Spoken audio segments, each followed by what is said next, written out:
day was the 5th of May, the year 1959.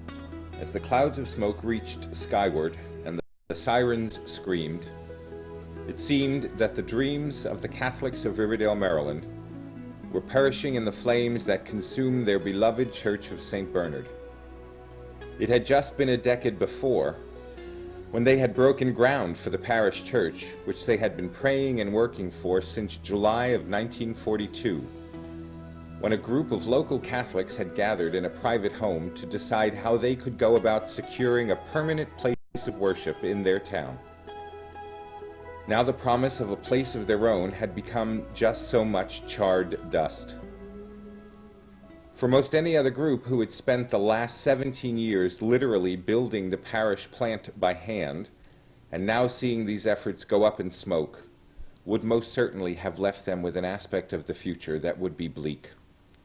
But these were the parishioners of St. Bernard's, and they had been imbued with the never say die attitude of their first resident pastor, the Reverend Monsignor Dade.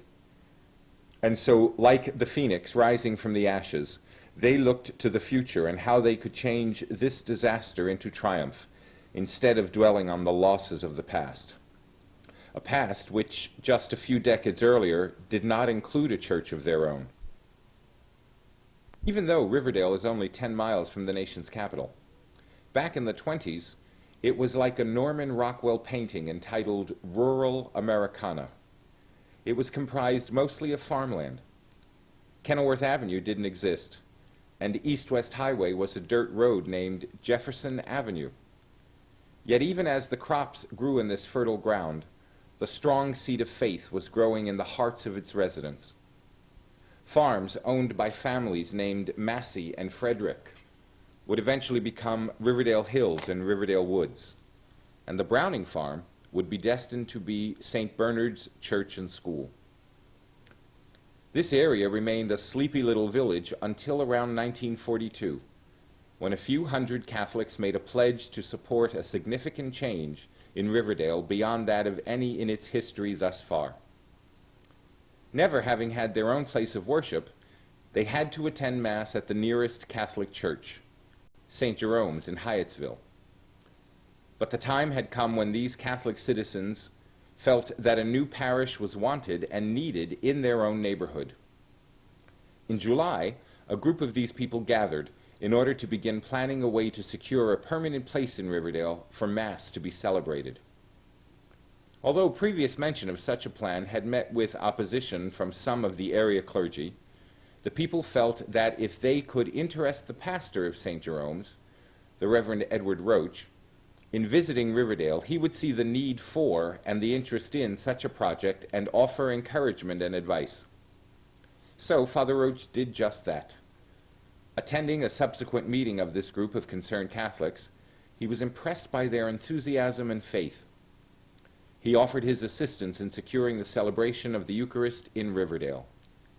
The people, greatly encouraged, began actively seeking a suitable site for this dear blessed desire of theirs.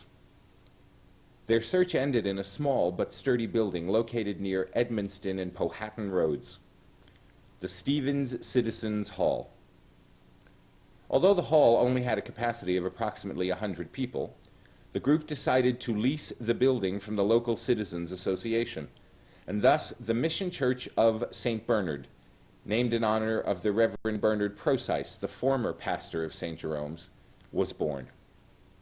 On August 16, 1942, the Citizens Hall was overflowing with people celebrating the first Catholic Mass in Riverdale. The celebrant was Father Roach, living up to his commitment of assistance, and he set a tone of generosity and dedication that was to become a hallmark of the St. Bernard's parishioners. Although they had discovered the sweet experience of empowerment by making by hand all the furnishings, cloths, fixtures, and even the altar itself for their new church. The next few years were hard ones for the faithful of the new mission. Faced with the meager facilities, obliged to supply all the essential furnishings for worship, they spent hours each week preparing the hall for Sunday Mass. The tiny congregation developed an intense devotion and interest in their goal of a permanent home for their church. As time went on, the numbers grew, and priests from the Passionist Fathers as well as the Marists and Trinitarians, assisted Father Roach in his sacramental service of the Catholic population of Riverdale. For the children of the parish, 2 Sisters of Notre Dame de Namur came weekly to instruct them in their faith, and May of 1943 saw 14 children receive their first Holy Communion. Still, the people wondered, would they ever have a place to call their own with regard to a church? Father Roach dispelled these clouds of doubt when he petitioned and received permission from Archbishop Michael Curley of Baltimore, the archdiocese which had jurisdiction over the mission parish at the time, to purchase a plot of land that would eventually become the home of St. Bernard's Church. But this long-awaited dream had to be put on hold because clouds of a very different sort had been gathering over Europe. Humanity was in the throes of World War II, and the necessary materials used in building were needed to support the war effort. For the next 5 years, the number of people continued to grow and crowd into the tiny Citizens Hall twice every Sunday for Mass. In 1948, with the naming of the Reverend Ronald Fannin as pastor of St. Ambrose Church in nearby Cheverly, St. Bernard's fell under his jurisdiction as a mission church. In less than a year, he increased the number of Masses from 2 to 4, and by the fall of 1949, presided over the groundbreaking of the first permanent home of St. Bernard's Church. With the war now a thing of the past, construction at last began. By this time, Washington, D.C. had become its own archdiocese, and the new Archbishop, Patrick O'Boyle, decided that Father Fannin had enough to do by shepherding the flock of 1,500 souls at St. Ambrose, and so the 1,200 Catholics of the Mission Church of St. Bernard's received their first resident pastor in the person of the Reverend Thomas B. Dade. I think it's unique, and in fact, other parishes would use us. Father Reed at St. Francis here in Rhode Island Avenue, he put up on a board pictures in the paper of our men working because he had a camp that he wanted them to work at. So he would look what St. Bernard's were doing. So we got a lot of publicity in the papers, all the papers, and the spirit was great. The Cardinal came out to have dinner with them when he was 150. And he said, I would love to use you men to send somebody to this parish and some to this parish and some to that parish. They all laughed. He said, the work that you've done. So the spirit was excellent. And you always had a couple of fellows who could keep things alive. They were loud and boisterous, but it was good. It has been said that a parish takes on the character of the founding pastor. And although Father Dade was not precisely the founding pastor, he certainly was the forming pastor of this very special community of faith known as St. Bernard's. Monsignor Dade is a man of incredible energy and foresight. Holy, religious, caring, hospitable, honest, direct, efficient, all of these describe his vivacious persona and are mirrored in the personality of the parish both at that time and in the present today. On May 26, 1934, this forthright activist, as he is described by Cardinal Sheehan in his autobiography, A Blessing of Years, became a priest for the Archdiocese of Baltimore.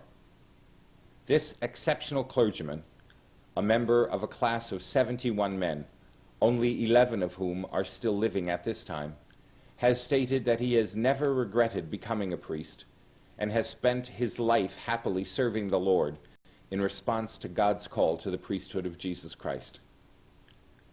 Born on June 23, 1905, he has used his special talents all his life long in encouraging others to seek and find the presence of God in their lives in a way which is real and genuine. Among his many skills is his gift for organization.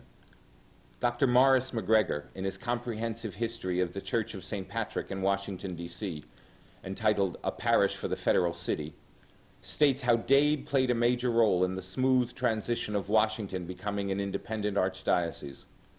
His exceptional organizational talent combined with an uncanny ability to win support from the city's business and professional leaders, gained him legendary status as an expediter and can-do activist.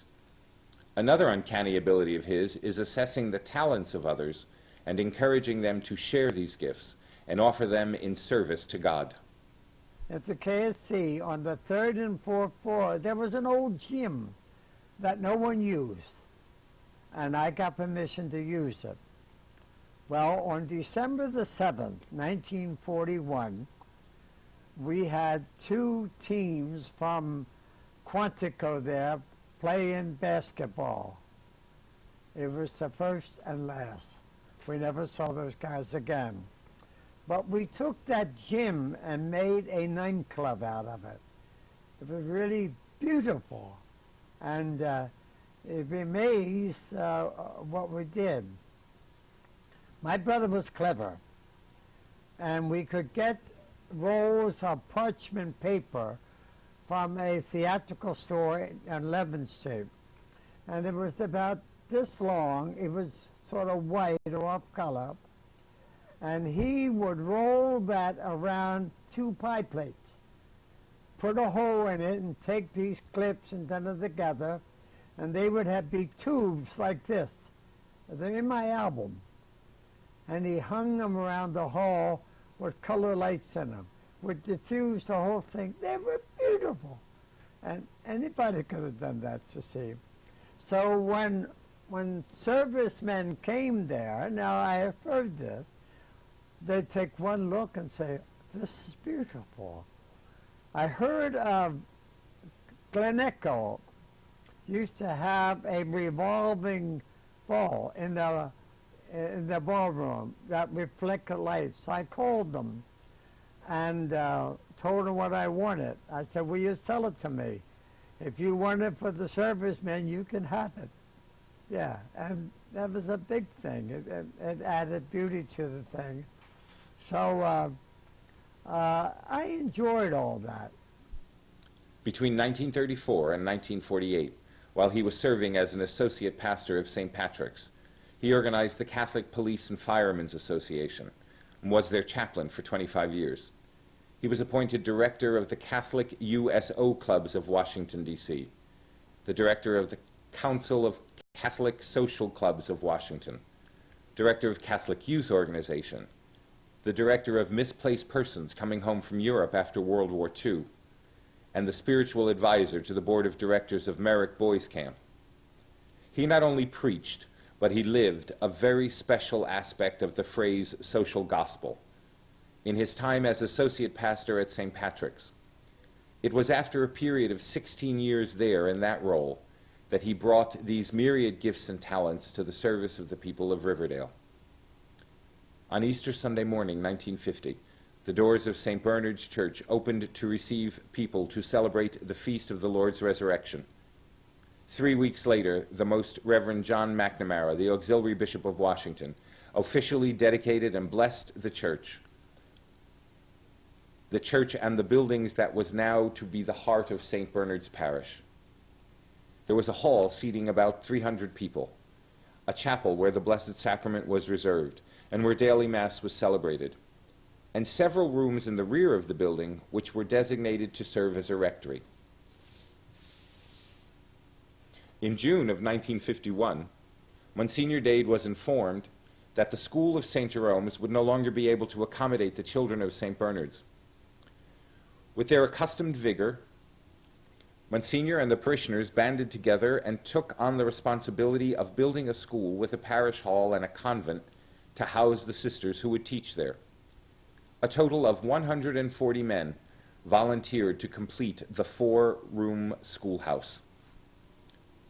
These men unselfishly worked in the evenings from 6 until 9 and all day Saturday.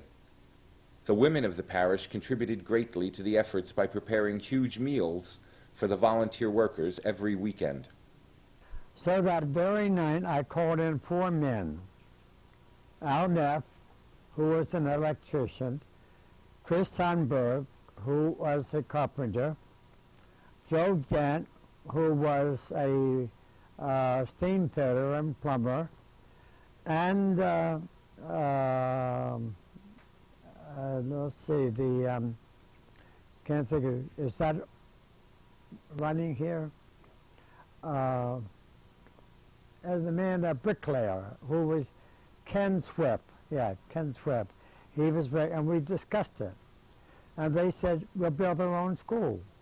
And Swift choked up and he said, it'll be with brick, not with stone. So that was on a Thursday night. I knew the Archbishop was going to be at Assumption in Anacostia to dedicate a church. So I went there to waylay him and told him what we had in mind. And he said, we have a consultants meeting on Tuesday at 10 o'clock. Come to that meeting and bring all your facts. Now, when I was appointed here, he said to me, your total income is $18,000. Do you think you can raise it to 28? And I said, well, we'll certainly try. Actually, we got it up to 42.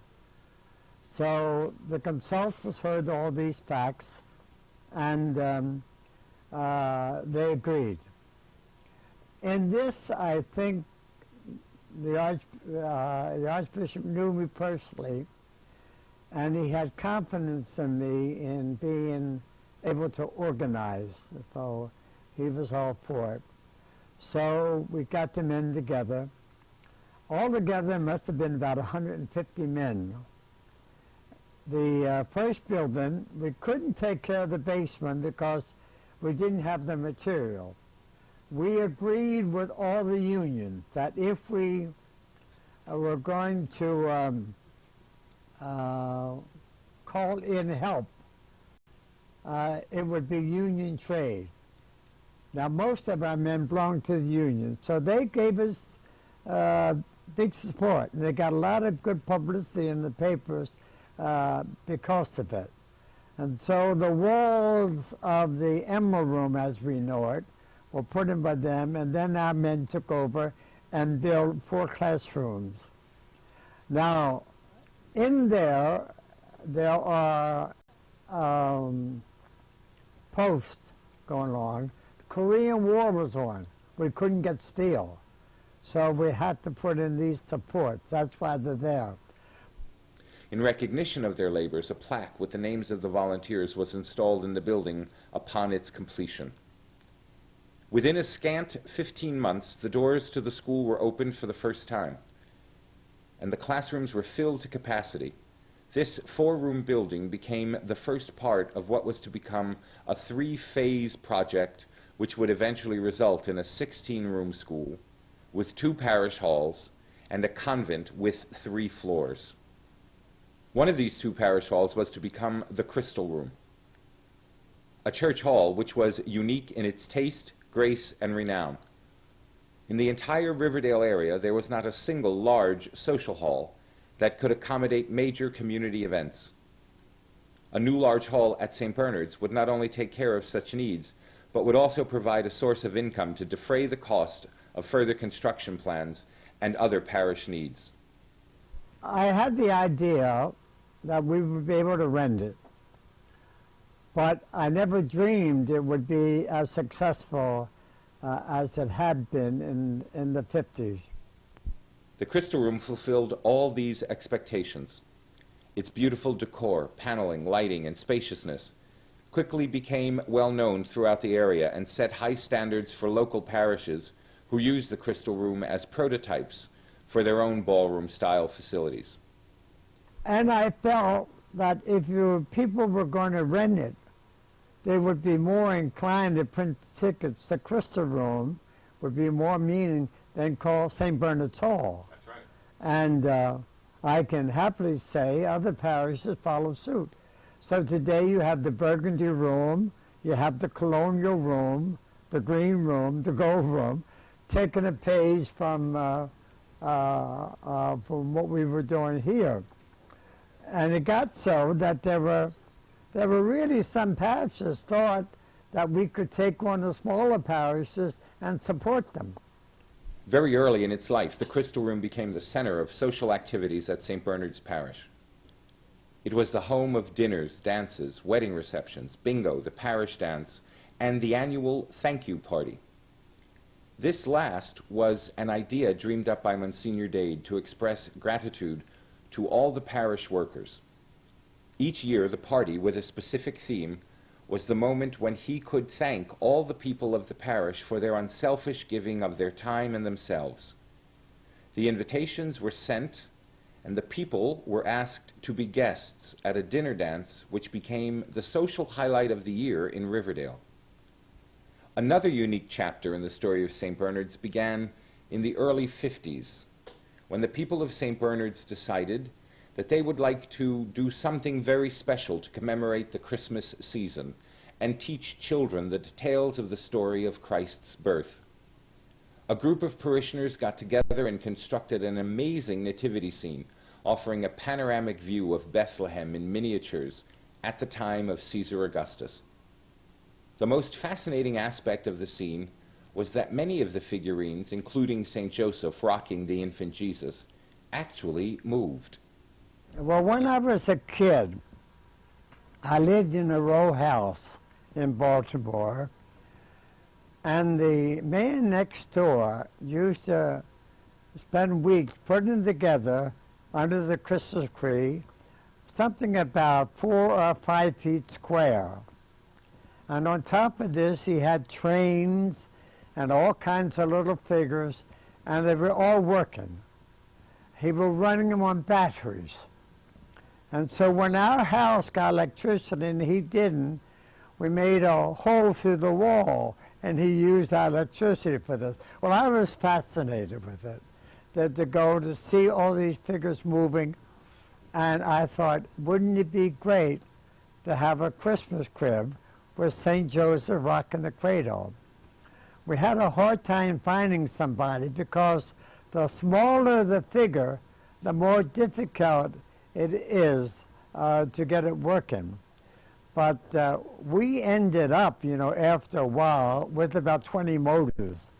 And we not only had St. Joseph walk the cradle, but the shepherd would bow his egg, and the animal would move his leg from his head from side to side. And we had moving clouds going over. We had angels up there with an angel guiding them and singing.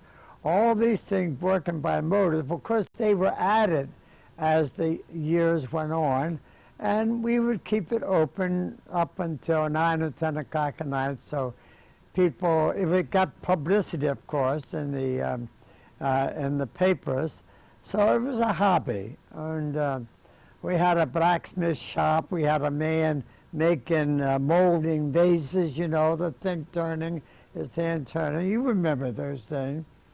So it got so, though, that it took, our parishioners would start in September because they had to take it down and put it back every year. And they said, if you could put it somewhere and leave it there, we take care of it. But it was so much time, so we had to do away with it. Then the new church came, but we had a bigger space then, and we put it in the new church. And the ones that I found who were more interested were the retired men, the elderly men, particularly that came from homes of the retired. They would stay there for the longest time. They didn't miss a thing. Where sometimes the kids would come, the same as last year, you see, like that. But not the men. They were very much devoted. I don't know what year it happened. We still have the section where St. Joseph's rocking the cradle. It's still working. That could date back to 1950 or so. And my niece has that. I think one of the priests gave away all these figures which I had collected over the years, and it had gone. St. Bernard's continued to grow spiritually during this time. In November 1953, the church received its first assistant pastor, Father Thomas Kane. And 2 years later, the Reverend John F. Donahue, who later became the Archbishop of Atlanta, Georgia, was assigned as St. Bernard's second assistant. The original tract of land that had been purchased by Father Roach for St. Bernard's Parish in the early 40s was by now inadequate for the increasing number of buildings rising around the church. Several unsuccessful attempts were made by the parish to purchase property adjacent to the church on Riverdale Road. But finally, in 1956, 7½ acres of land, once used for farming, facing the rear of the school, was purchased. This new land, separated from the original St. Bernard's tract by a creek, was immediately thought of as a site for a badly needed larger rectory for the parish priests. In fact, for several years, the priests had been living in quarters behind the church, which were both cramped and widely separated.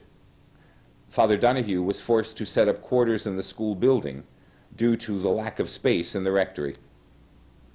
In 1958, work commenced on the new rectory at a site on the recently purchased land across the creek, once again utilizing volunteer parish help.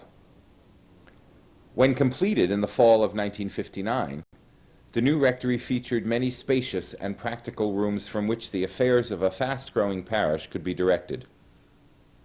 A spacious room in the basement of the new rectory was set aside to accommodate the overflow crowds at 2 of the Sunday Masses. During the rest of the week, this room became yet another St. Bernard's innovation, the candlelight room. This room was put at the disposal of all registered parishioners for gatherings of all kinds, free of charge. The room could accommodate from 50 to 75 people, with tables, a bar, and a full kitchen. It is used for this function at present, as well as for parish meetings and the home of the video library. In the spring of 1959, everything seemed to be in place. The community was thriving, the church was growing, the school was expanding, everyone was happy with the result of the years of effort which produced the center of the life of the community of believers in this town of Riverdale. There were not too many moments for the complacency which follows success to set in.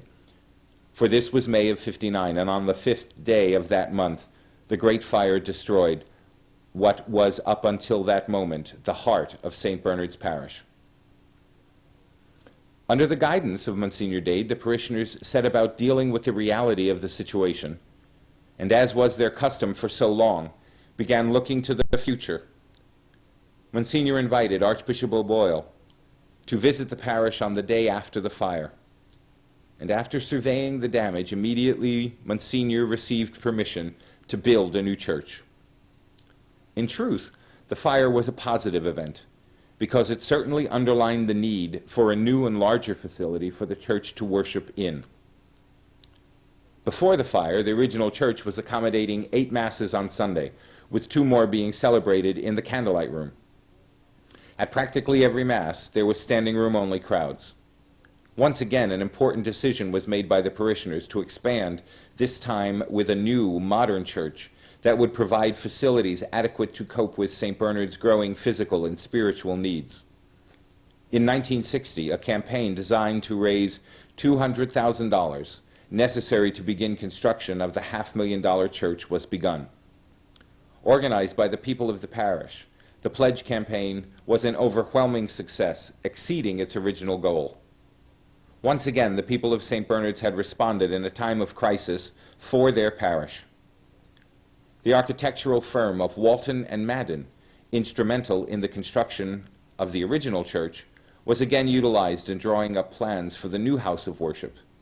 In March of 1960, ground was broken for the church by the Most Reverend Philip M. Hannon, Auxiliary Bishop of Washington.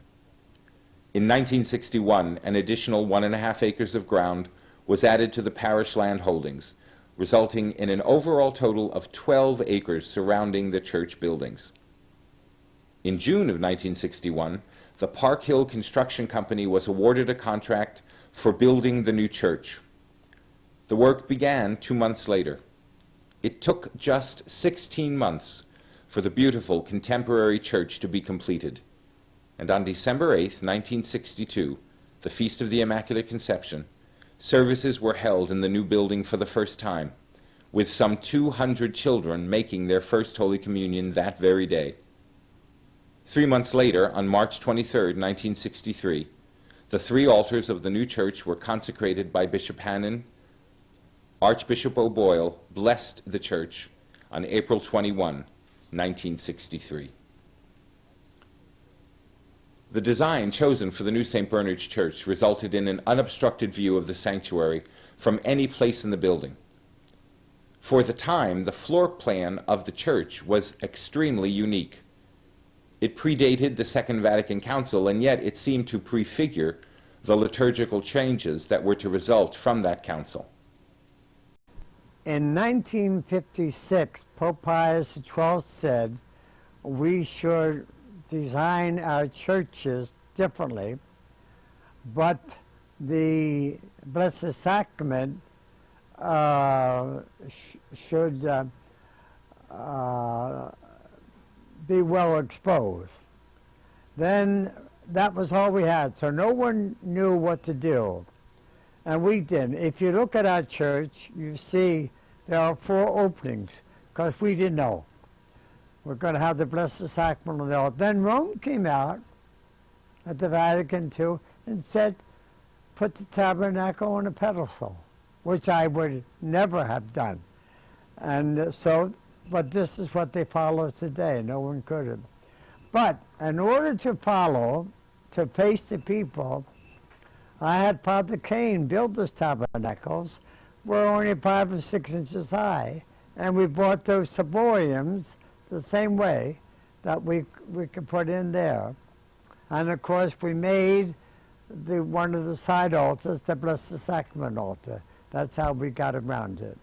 So now the idea of the church was to bring people as close to the altar as we could. That's why it was built in that design. The body of the church is divided into 3 equal sections, with the altar at its center.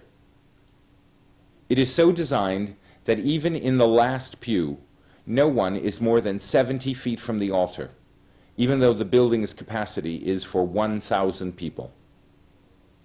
Other distinctive features built into the church were its remarkable stained glass windows, a choir loft above the sacristy area separated from the rest of the church by a pierced teakwood screen, a glass-enclosed crying room for parents with young children, the distinctive crucifix suspended above the altar on a canopy, and a circular baptistry which has since been converted to a daily mass chapel, and an altar of perpetual exposition and adoration of the Blessed Sacrament.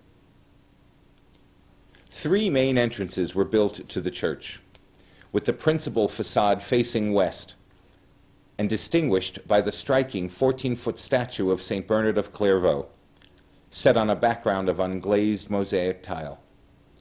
This distinctive statue was created in faraway Italy, specifically for this church. The marble used for its construction was taken from the famous quarries of Carrara, the very same place where the stone for such monumental statues as the David and the Moses originated. In the early 60s, 2 other construction projects were undertaken by the people of St. Bernard's. The 2 plots of land that formed the St. Bernard's complex were joined by a concrete bridge built over the creek. And the building, which had been the first permanent church of St. Bernard's, was now converted into a gymnasium for the use of the children of the school. In 1971, after 21 years as pastor of St. Bernard's, Monsignor Dade retired from active direction of the parish, although remaining pastor emeritus. It was he who had been the guiding light and driving force behind St. Bernard's in its formative years. During its transformation from a struggling new parish in the 50s to a healthy, useful, spiritual center as it entered the 70s. Under his direction, the church had become one of the best operated and most effective Catholic parishes in the Washington area. The great spirit, faith, and determination shown by the people of St. Bernard's during Monsignor Dade's 2 decades were simply reflections of the qualities of the church's pastor. After Monsignor Dade's retirement from administrative duties at St. Bernard's, the Reverend Charles Wilk, who had been an associate at the parish in the 60s, returned to take up the position that Monsignor's retirement left vacant. He in turn was replaced by the Reverend Robert Grace in 1973, who functioned as pastor for 5 years. The Reverend Monsignor Ernest Gatta became St. Bernard's fourth pastor in 1978. During his time, the new organ was installed, and the place of the choir as well as the baptistry were brought into the body of the church, and the exposition of the Blessed Sacrament was begun in the daily chapel. Currently, in 1994, the Reverend Morris O'Connell serves as pastor and has done so since 1990. First of all, our whole life focused around the parish. I lived on a street with about 22 houses that were duplexes, so there were about 40 families living there. And I would say 38 of them went to St. Bernard's. And we all had children around each other's ages, and so we had lots of friends to play with and go to school with. When I was a teenager, everything, my social life, my religious life, my cultural life, my recreational life was involved with the teen club here at St. Bernard's. I went to the grade school and developed some friendships. I came here in 4th grade, and that now, let's see, that's 38 years later, I still have some of those friends. I've baptized some of their children and married some of their grandchildren, and so it was a real family atmosphere. Everybody knew everybody. The people of St. Bernard's have been served by a wide variety of clergy in the nearly 45 years of their existence as a parish. Many of these men have become pastors of other churches, but all of them have been influenced by the spirit of service and generosity so characteristic of the good people of this community. An interesting irony is that when Father O'Connell, the current pastor, was a child, he and his family were parishioners at St. Bernard's. He was educated in the school, served at the altar, participated as a deacon in the liturgies celebrated in the church. His formation has been influenced by the spirit of service and dedication, which are the hallmarks of the people, priests, and sisters who have spent their lives in the service of God at St. Bernard's Church of Riverdale. Well, actually, in